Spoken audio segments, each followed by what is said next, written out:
एक बार फिर जहरीली शराब से हरियाणा में 6 लोगों की मौत हो गई है। यमुनानगर का मामला अब सामने आया है। इससे पहले भी काफ़ी मामले सामने आ गए। हमारे यहाँ पे इस गवर्नमेंट में लॉकडाउन के लेकर के अब तक 3 इस तरह के कांड हुए हैं। सोनीपत में हुआ, पानीपत में हुआ, अब यमुनानगर में हुआ।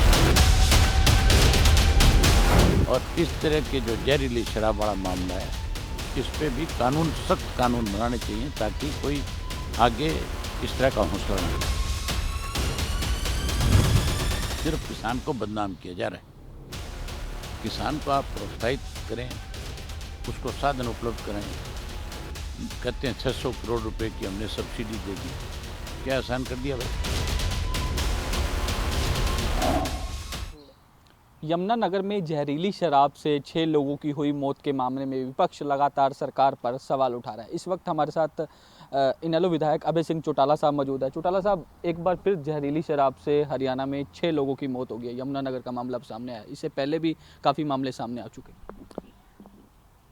हमारे यहाँ पे इस गवर्नमेंट में इस लॉकडाउन के लेकर के अब तक 3 इस तरह के कांड हुए हैं। सोनीपत में हुआ, पानीपत में हुआ, अब यमुनानगर में हुआ। अगर सरकार सोनीपत और पानीपत के मामले में गंभीर हो जाती है, अगर असल मुजरिम जो थे उसको पकड़ती, उनके खिलाफ 302 के मुकदमे दर्ज करती, ये भी एक हत्या है एक तरह से, तो फिर आज यमुनानगर में हादसा नहीं होता। सत्ता में बैठे लोग जो है समय में इस तरह के कारोबार को आगे बढ़ा रहे हैं। जहर बेचने के आदी हो गई है, नशा बेचने के आदी हो गई है सरकार। किस तरह से चिट्टा जो है शरेआम पूरे प्रदेश में बेचा जाता है, आज भी लगातार उसकी बढ़ोतरी हो रही है। उसकी रोकथाम के लिए कोई कदम नहीं है। स्वयं हमने इस जिले को एसपी जिला बना दिया, हम इस पे ये करने जा रहे हैं, हम इस पे ये करने जा रहे हैं। जैसे जैसे इस तरह की चीज़ों को बढ़ावा दिया, वैसे वैसे नशा भी और ज़्यादा बढ़ा।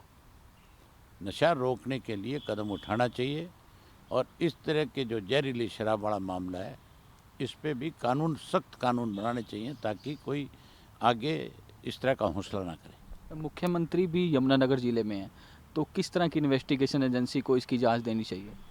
मुख्यमंत्री को अब तक इसके ऊपर कार्रवाई करा देनी चाहिए थी। कार्रवाई कराने के बजाय लोगों का स्वाद ले रहे हैं बैठ करके। वह कहते हैं जन स्वाद है, जन संवाद नहीं है, जन स्वाद है। लोगों को परेशान करने का एक तरीका मुख्यमंत्री को अब कोई काम बचा नहीं, तो अब ले दे करके पब्लिक को इस तरह से परेशान करना शुरू कर दिया।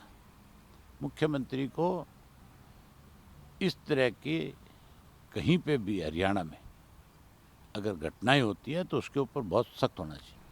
सर, पोल्यूशन को लेकर लगातार सवाल उठाए जा रहे हैं कि किसानों द्वारा पराली जलाई जा रही है। दिल्ली एनसीआर इलाके में जो प्रदूषण हो रहा है, उसको लेकर किसानों को दोषी ठहराया जा रहा है। इसको लेकर क्या कहेंगे? सिर्फ किसान को बदनाम किया जा रहा है। किसान को आप प्रोत्साहित करें, उसको साधन उपलब्ध कराएं। कहते हैं 600 करोड़ रुपए की हमने सब्सिडी दे दी, क्या आसान कर दिया भाई? जो तुम हजारों करोड़ रुपए की सब्सिडी बड़ी बड़ी इंडस्ट्री को देते हो, उसका जिक्र क्यों नहीं करते? जो तुम्हारा हजारों करोड़ रुपया खा जाते हैं, उसका जिक्र क्यों नहीं करते? किसान को तो सब्सिडी दी, तो उसने कहीं उसको यूज़ किया, मिस यूज़ नहीं किया, और उसको तुम गिनाते हो। शर्म आनी चाहिए तुम्हें कि तुम 600 करोड़ रुपए की सब्सिडी दे करके कोई आसान कर रहे हो हमारे ऊपर।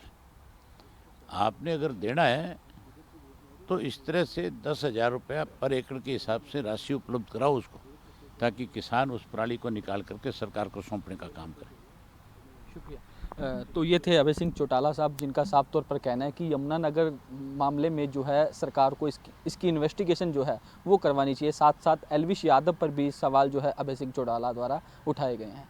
चंडीगढ़ से वीडियो जर्नलिस्ट अजय के साथ मैं साहिल रुखाया, लिविंग इंडिया न्यूज़।